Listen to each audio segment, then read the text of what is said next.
तो आप 10 से 15 हजार रुपए का एप्रिसिएशन अपनी जेब में डाल पाएंगे या बचा पाएंगे। वो पैसा 150 गज पे मोटा मोटा 20 लाख रुपए बचा पाएंगे। कल को अगर वो बोर्ड देख के आप एक तरह से रश करोगे, इधर दौड़ोगे, तो ऑब्वियसली आप 20 लाख रुपए प्लस लेके लोगे। तो 2025 का जो ये क्वार्टर है,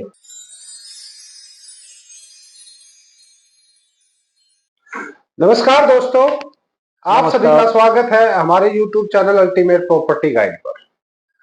दोस्तों, आज जो हमारा पॉडकास्ट रहने वाला है आशीष जी के साथ, सबसे पहले तो आप इस पॉडकास्ट को सेव कर लेना, क्योंकि फ्यूचर में जो चीजें होने वाली हैं या जो फ्यूचर में प्रोजेक्ट्स आ रहे हैं, आप उन सब प्रोजेक्ट्स को इस वीडियो के थ्रू आप देख सकते हो। आप उन सब प्रोजेक्ट को इस वीडियो से आप समझ सकते हो। तो सबसे पहले मैं फिर आपसे रिक्वेस्ट करूंगा कि इस वीडियो को सेव कर लेना, क्योंकि आज का जो पॉडकास्ट है हमारा वो बहुत ही बेहतर होने वाला है और आप लोगों को सारी चीजें सोनीपत में जो होंगी या होने वाली हैं उन सब चीजों के बारे में आप यहाँ पे देख पाओगे और आशीष जी हमें उन सब चीजों के बारे में बताएंगे। आशीष जी, वेलकम है आपका हमारे यूट्यूब चैनल पर। Thank you very much. आप हमारे जो भी व्यूवर्स हैं, जो हमारे इन्वेस्टर्स हैं, उनका डे टू डे हमसे पूछना होता है कि क्या सोनीपत में नया हुआ है और क्या सोनीपत में नया होने वाला है। तो आप उसके बारे में थोड़ा हमें अपडेट दें कि सोनीपत में आने वाले टाइम में क्या क्या चीजें होंगी। देखो नरेंद्र, अभी काफी फोकस गवर्नमेंट का भी सोनीपत पे हो गया है, क्योंकि रेवेन्यू बेसिकली जनरेट जो होगा वो एक बड़ा इंडस्ट्रियल एरिया डेवलप हो ही रहा है। सोनीपत में आपके राई में, कुंडली में, बड़ी में इंडस्ट्रियल एरिया पहले ही HSIDC के थे। बिल्कुल। और मारुति और टाटा और हीरो जैसे ब्रांड जब यहाँ पे आ रहे हैं, तो रेवेन्यू के मामले में तो गवर्नमेंट के पास कोई ऐसा एक्सक्यूज बचेगा नहीं कि भाई इस एरिया से रेवेन्यू नहीं है तो हम डेवलपमेंट कैसे करें। बिल्कुल सही बात। अब नया जो है, नया अपडेट ये है कि सबसे पहली चीज तो अभी रिसेंटली एक मार्केट का सर्वे भी किया था वर्मा जी ने दिल्ली में। ओके। स्टोन मार्केट जो है बेसिकली करोल बाग के पास, ओके, वो सबसे पहले तो वो कुंडली में शिफ्ट होने वाली है। ओके। उसके लिए प्रपोज जो है लैंड पुलिंग भी की जा रही है कि कहाँ पे उसको शिफ्ट करना है, उसको करना है। तो ये एक नया अपडेट लोगों को मिल जाता है। खारी बावली भी वहां से शिफ्ट होने वाली है, जिसमें ड्राई फ्रूट का, आपका मसाले का और बोजा काफी काम है। वो ऑलरेडी राई में उसका लैंड एलोकेट हो रखा है।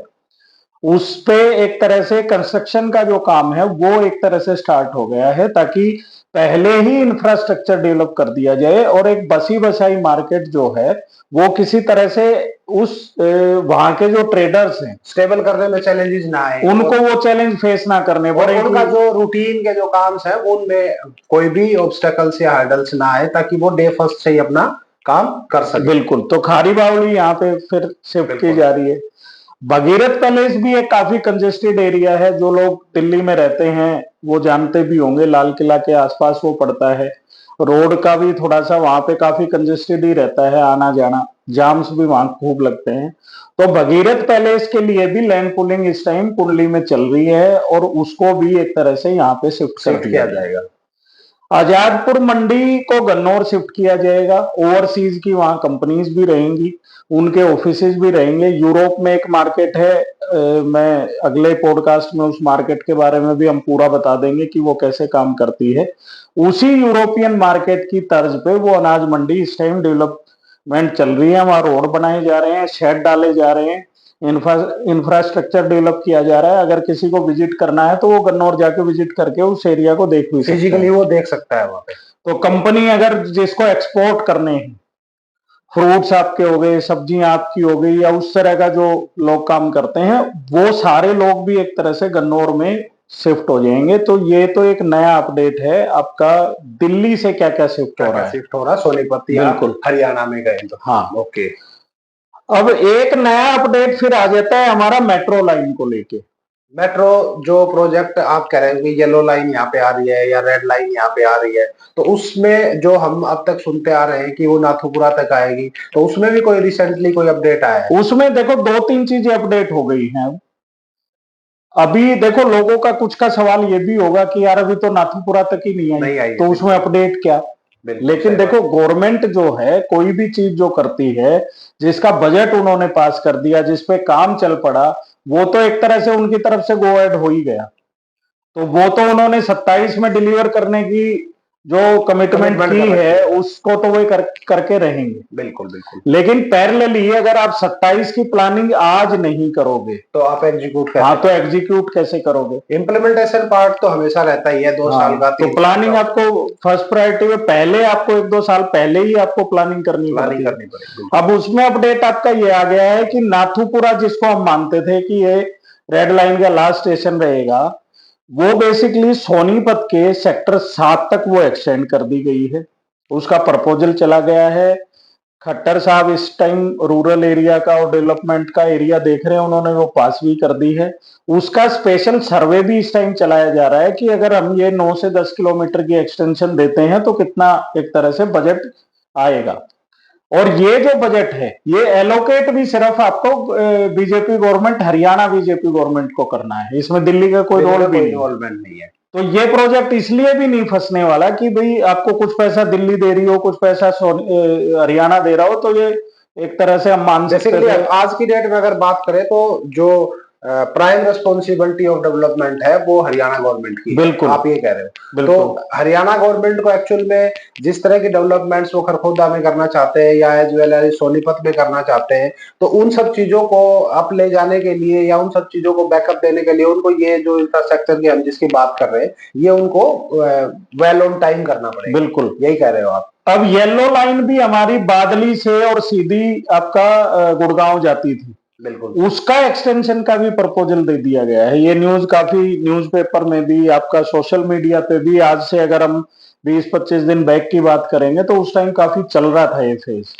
तो उसको भी अप्रूवल के लिए एक तरह से भेज दिया गया है और उसका सर्वे भी एक तरह से स्टार्ट हो गया है। तो आप जिस तरह की अपडेट्स यहाँ पे अभी बता रहे हो कि वहां से बहुत सारी मंडी शिफ्ट होगी या आपने बोला कि कोई बिजनेसमैन भी वहां से मूव करना पड़ेगा, तो यहाँ के जो रियल स्टेट जो आपने बताया मेरे को नाथुपुरा से लेके सेक्टर 7 तक का सोनीपत का, तो यहाँ पे जो दीनदयाल के प्रोजेक्ट्स भी काफी ज्यादा आए हुए हैं, तो रियल स्टेट की मार्केट पे इन सब चीजों का क्या इम्पैक्ट पड़ेगा और आप किन प्रोजेक्ट्स को सजेस्ट करोगे? बेसिकली क्या होता है कि किसी भी चीज के लिए आप जैसे कह रहे हो कि फोरकास्टिंग करनी पड़ती है या इम्प्लीमेंटेशन में थोड़ा टाइम लगता है, तो उसी बिहाफ पे हम ये भी जानना चाहते हैं या हमारे व्यूवर्स जो भी हैं हम उनको ये बताना चाहते हैं कि किन किन प्रोजेक्ट्स पे इन सब चीजों का इम्पैक्ट आएगा ताकि वो टाइमली इन्वेस्ट कर सके और वो उस चीज का एडवांटेज ले सके। देखो, यहाँ पे 2-3 सेक्टर पड़ते हैं। सेक्टर 83 जिसमें आपका पीपी ग्रीन सिटी पड़ता है, वन प्रस्था आपका पड़ता है, द हेरिटेज, हाँ। फिर आपका इधर सेक्टर 26-27 में आपके मैप्सको के कुछ प्रोजेक्ट पड़ते हैं, उसमें गार्डेनिया आता है, मैप्सको एस्पर आता है, हुड्डा के कुछ सेक्टर हैं, सेक्टर 7 आता है, ओमेक्स के कुछ सेक्टर हैं, वो भी पार्श्वनाथ उसके आसपास आता है। तो ये जो एरिया है इसका जो इम्पैक्ट, वो इम्पैक्ट आना तब भी था जब वो नाथुपुरा तक आ रही थी, लेकिन वो इम्पैक्ट और ज्यादा हो जाएगा क्योंकि अब वो बिल्कुल सेक्टर 7 से मैं एडजेसेंट एरिया की बात कर रहा हूँ। तो जो लाइन जिस मेट्रो को आपको 9 किलोमीटर जाके किसी ट्रांसपोर्ट से आपको पिक करनी थी, अब वो आप सामने से पिक कर पाओगे, तो ऑब्वियसली इसका इम्पैक्ट आपका 20-25% और उस प्राइस को हाइक कर देगा। और वो आपकी हेल्प करेगा ये जो कम्यूटिंग में कि आपको दिल्ली जाना है, खरखोदा जाना है या कहीं पे भी आपको मूव करना है, क्योंकि मेट्रो के जो भी प्रोजेक्ट्स जहां भी जिस शहर में भी आए हैं या हमने सबसे पहले दिल्ली में देखा था, तो बहुत ज्यादा लोगों को कहीं भी ट्रेवल, मेरठ भी उसका इस टाइम पे एक एग्जांपल काफी इजी हो गया था। इवन दो हम जब गुड़गांव में भी थे, गुड़गांव में हमने देखा जब मेट्रो नहीं थी तो काफी ज्यादा प्रॉब्लम्स होती थी आने जाने में। उसके बाद आज की डेट में गुड़गांव में अगर आपको कहीं से कहीं भी मूव करना है तो आप इजीली जा सकते हो। बिल्कुल, तो सेम वी आर, हाँ, मतलब उसी सिनेरियो पे सोनीपत चल रहा है और मतलब गुड़गांव भी ग्रोथ करता रहेगा, सोनीपत भी करता रहेगा। लेकिन अगर हम आज की कंडीशन की गुड़गांव की बात करें तो आने वाले 5-10 साल के बाद अगर आप देखोगे जो कंडीशन गुड़गांव की आज है वो सोनीपत की होगी। हालांकि गुड़गांव उससे और आगे मूव कर चुका होगा, बट एक हम कंपैरिजन या एक हम देख सकते हैं जो चीजें ऑलरेडी ग्राउंड पे एग्जीक्यूट हो चुकी हैं, हम उनसे लेसन ले सकते हैं कि वहां ये चीजें हुई थी तो उन्हीं के बिहाफ पे ये सारी चीजें यहाँ पे हो। बिल्कुल बिल्कुल लेसन लेना चाहिए। अगर हमें देखो, मैं इसमें एक ना बड़ा पिंच पॉइंट एक बोलना चाहूंगा।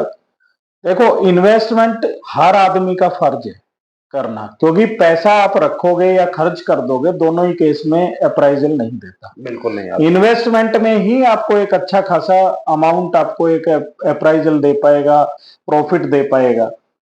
और ये इसलिए मैंने बोला कि फर्ज है भाई, किसी का बच्चा अगर आज परेशानी महसूस कर रहा है, किसी के बच्चे को आज पूरी फैसिलिटी नहीं मिल रही, अगर वो उनको देख के भी अगर वो मोटिवेट नहीं हो रहा इन्वेस्टमेंट के लिए, तो उसको कोई चीज मोटिवेट नहीं कर सकती। बिल्कुल सही बात है, क्योंकि ये जो आप चीजें कह रहे हो, ये आज से 5 साल पहले, 10 साल पहले लोग गुड़गांव में भी सोचते थे कि उस टाइम पे अगर हम इन्वेस्ट कर देते, या आज भी हम लोगों से बात करते हैं, हमारे इन्वेस्टर्स आते हैं या किसी के रिलेटिव से बात होती है, तो वो लोग भी कहते हैं कि आज से 10 साल पहले अगर हमने गुड़गांव में इन्वेस्ट किया होता तो हमारा फ्यूचर कुछ और होता या हमारा बैंक बैलेंस कुछ और होता। हाँ, तो सेम चीजें यहाँ सोनीपत में भी हो रही है। अगर आप टाइमली यहाँ पे इन्वेस्ट करोगे तो आपको भी काफी सारे एडवांटेज देखने को मिल सकते हैं।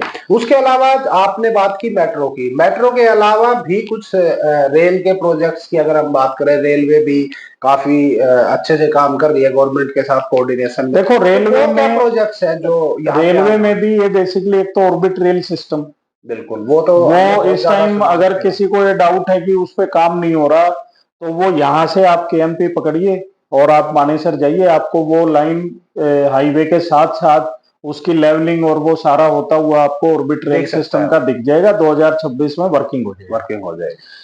दूसरा एक आपका जो रैपिड रेल ट्रांजिट सिस्टम है, वो भी इनका 2031 तक का प्रोजेक्ट है, क्योंकि जो सोनीपत का आपका मास्टर प्लान है वो 2031 का है, तो सारे रोड और सारे प्रोजेक्ट 2031 से पहले फुल फ्लैश में हो जाएंगे, होने हैं, उनकी जिम्मेदारी भी है। और 2029 तक गवर्नमेंट भी सेम रहने वाली है। इस टाइम इस मामले में मैं इस गवर्नमेंट को थोड़ा सा अप्रिशिएट भी करूंगा कि ये टाइमलाइन को, चीजों को पकड़ के चलते हैं और ये टाइम ले करते हैं।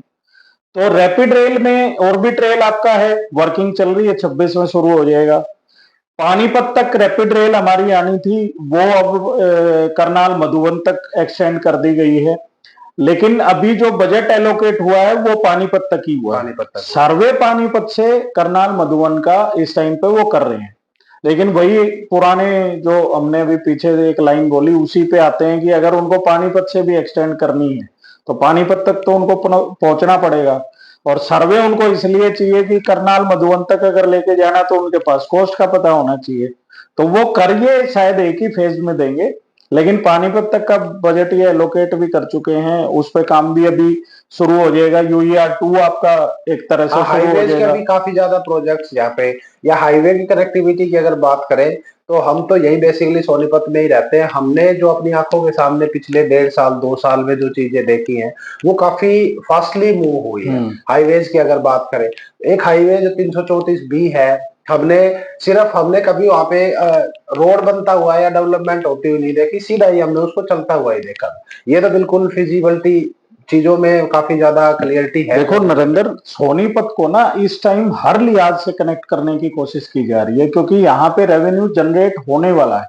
मंडी आएगी तो रेवेन्यू जनरेट होगा, गूगल आ रहा है तो रेवेन्यू जनरेट होगा, मारुति आ रही है तो रेवेन्यू जनरेट होगा, स्टोन मार्केट है वो भी कुछ टैक्सेस भरते होंगे, फिर आपके भगीरथ पैलेस हैं या वो हैं, तो वो रेवेन्यू ही जनरेट कर रहे हैं। तो सोनीपत को हर लिहाज से, अब देखो UER-2 से काफी लोगों को ये कंफ्यूजन है कि नेशनल हाईवे 44 से आपको UER-2 पे जाना पड़ेगा, लेकिन अगर आप सोनीपत सिटी में भी रहते हो तो एक बाईपास निकाला गया है, जो हमारी 2 नहरें, मुनक नहर जिसका नाम है, उसके बीच में से वो बाईपास पैरेलल उसके गुजरता है, और वो भी UER-2 पे कनेक्ट होता है।